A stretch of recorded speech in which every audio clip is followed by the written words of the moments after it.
ఎంత ఎంత కష్టపడ్డారు సార్ ఆ రోజున, అంటే ఆ 1970 అంటే ఒకసారి గుర్తు చేద్దామంటే అండి ఆ కష్టాన్ని గుర్తు చేసుకుంటే బాధ అవుతుంది. బాధ అవుతుందా?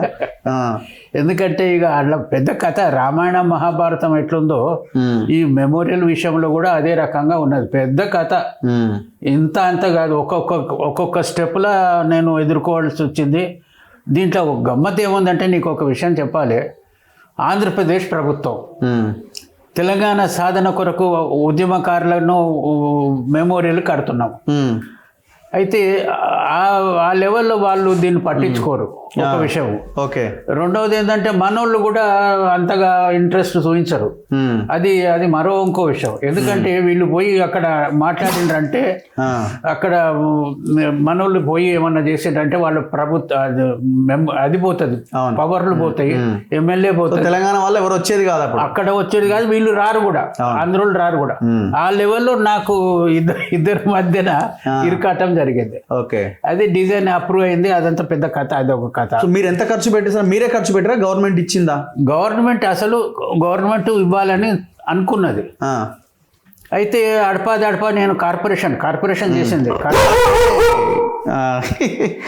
ఓకే.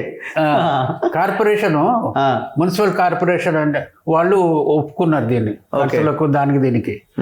అయితే వాళ్ళు ఒప్పుకున్నది ఏంటంటే 1,00,000 ఆ ప్రాంతంలో ఒప్పుకున్నారు.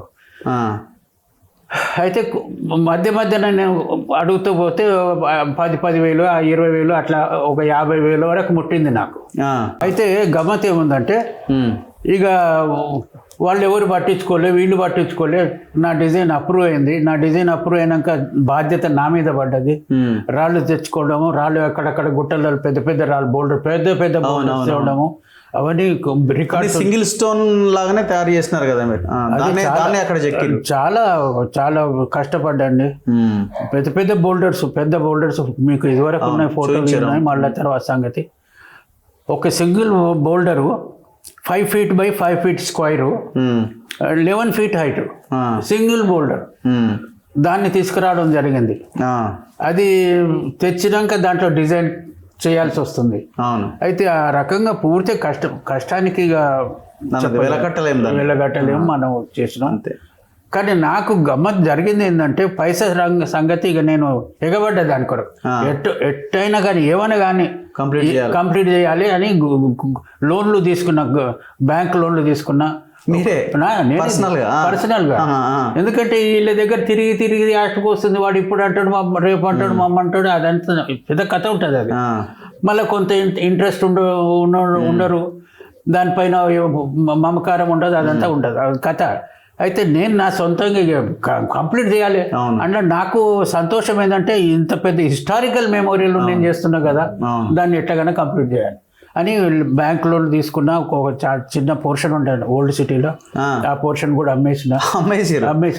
మొత్తం మీద 4 లక్షలు ఖర్చు అయినాయండి. 4 లక్షల చిల్లర ఖర్చు అయింది. అది జరిగిన పని. ఇక డిజైన్ సంగతి మీకు ఇదివరకు ఇంటర్వ్యూలో ఉంది, అది వేరే సంగతి, అది కథ. సో ఆనాడు 4 లక్షలు, ఈనాడు ₹1 కోటి పెద్ద తేడా ఏం లేదు ఒక రకంగా. మనీ మ్యాటర్ మా విషయాలలో నాకేం దక్కలేదు. అంతే, వస్తున్నది పోతున్నది, కష్టపడుతున్నా. అదంతా సంకల్పం ఏంటంటే మెమోరియల్ కంప్లీట్ కావాలి. గమ్మత్ ఏముందంటే నీకు ఇప్పుడు చెప్తే, మెమోరియల్ లేదనుకోండి, చరిత్ర ఉందా? ఏముంది? ఇప్పుడు ప్రతి ఒక్కరు ఫస్ట్ పోయేది గన్ పార్కే కదా. గన్ పార్క్ గర్జించింది అంటే అక్కడ ఉద్యమాలు చేసిండ్రు. ఇంకా పెద్ద డీటెయిల్ అది మెమోరియల్ లేదనుకోండి, చరిత్ర లేదు. ఎంతమంది చచ్చిపోయినరు, ఏం కథ, ఏం ఉద్యమాలు, అవన్నీ ఏం లేవు, చరిత్ర లేదు. అందుకొరకు గాను ఆ మెమోరియల్ అయ్యింది. వాళ్ళు ప్రాణాలు అర్పించిన వాళ్ళ ఆశీర్వాదంతో కొంత నేను కష్టపడడం జరిగింది. అవన్నీ ఫైనాన్షియల్ విషయాలు అయితే పక్కన పెట్టండి, అదంతా వేరే సంగతి. మెమోరియల్ తయారైంది. 2 అక్టోబరు అనౌన్స్మెంట్ జరిగింది ఢిల్లీలో. నేరుగా వచ్చిండు కేసీఆర్ మెమోరియల్ దగ్గరికి. నేరుగా వచ్చి నివాళులు అర్పించాడు. నన్ను గాగిలించుకున్నాడు అక్కడే, నేను అక్కడే, నన్ను గాగిలించుకున్నాడు.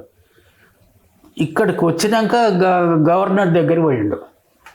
గవర్నర్ దగ్గర ప్రమాణం స్వీకారం చేస్తేందుకు పోయిండు. ఇక్కడ ఫస్ట్ వచ్చిండు, గవర్నర్ దగ్గర పోయిండు. అక్కడ ప్రమాణం స్వీకారం చేసిండు. గమ్మత్ ఏముందంటే ప్రమాణ స్వీకారం అయిన మరుక్షణము మెమోరియల్ మర్చిపోయాడు, నన్ను మర్చిపోయాడు.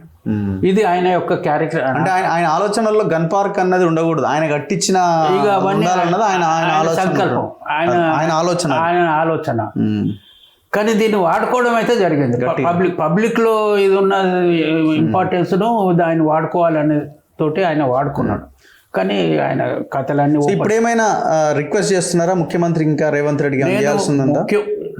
రేవంత్ రెడ్డి గారికి నేను ఒక మనవి చేసుకుంటా. ఇన్ని ఏర్పాట్లు చేస్తున్నారు, ఇన్ని సంగతులు చేస్తున్నారు, డెవలప్మెంట్ చేస్తున్నారు, మీరు తెలంగాణ కొరకు పాటు పాడుతున్నారు.